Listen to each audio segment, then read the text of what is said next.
We are just about to blenderize, or food process, the black beans, our onions, and jalapenos, and bell pepper that we have in here. Let's try and get these into the bowl without spilling them all over the floor. And then to this, we're going to add some egg, which is obviously going to make this vegetarian, but not vegan. And it'll also depend on what kind of vegetarian you are if you don't eat eggs.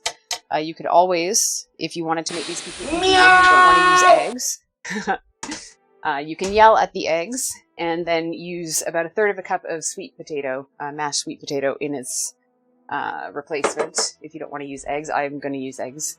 I also need some cumin, some chili powder, garlic powder. I'm also going to put coriander. I'm going sort of Tex-Mex kind of. Roland, good to see you. Welcome in. Happy, is it? Yeah, it's still Sunday for you. Almost Monday. Good to I yell at eggs, exactly. I'm glad to see that you made it safely, and I hope you're settling in well, because I know that's a long flight. And Mrs. Waiso, that's fine. You lurk ahead. I appreciate. Oh, it's Monday already. Oh my goodness. It must be really early Monday. I'm thinking, because you're what, 7? Because I'm in Mountain Standard, so you're, I think, 8 hours ahead of me, because you're in Central Time, Central European. Anyways, welcome in. Thank you so much for being here, and yeah, I hope you're getting settled in, and I hope it's not jet lag that's keeping you awake. So, like I said, we're gonna go sort of Tex-Mex-ish kind of with this. So the recipe calls for chili powder. I'm going to use a blend of 3 different kinds. I've got ancho, 1:22 a.m. Okay, yes, yeah, so you're about 8 hours ahead of me. I'm going to use ancho, I'm going to use guajillo, and I'm going to use pasilla. One's smoky, one's sort of sweeter, and one's sort of got enough acid to really pick everything up. So I'm going to use about 1/2 teaspoon of all of them.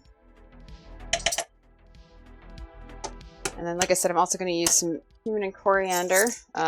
Coriander wasn't included, but if I make, yeah, if I make anything that has cumin in it, coriander goes right next to it because they are besties. So that was the pasilla, and I love the fact that they're like different colors here. So the ancho is almost sort of a reddish. The pasilla is sort of a dark reddish brown. You can't tell. That's awesome. Way to go, Bonsai. Let's try showing everybody before you put the lids back on. How about that?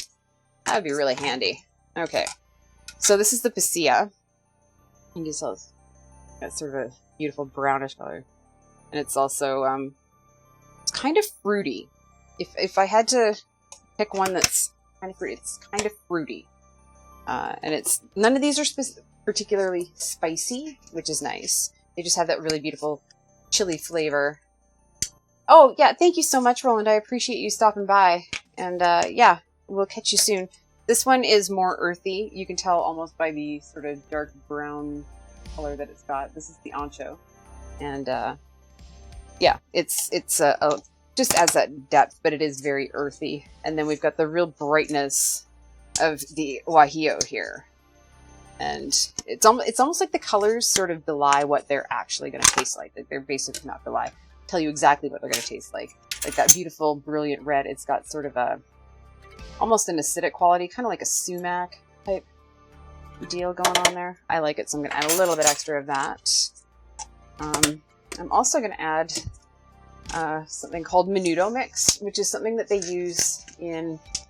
This is fine. Everything's fine. It's all fine. Just something they use in a lot of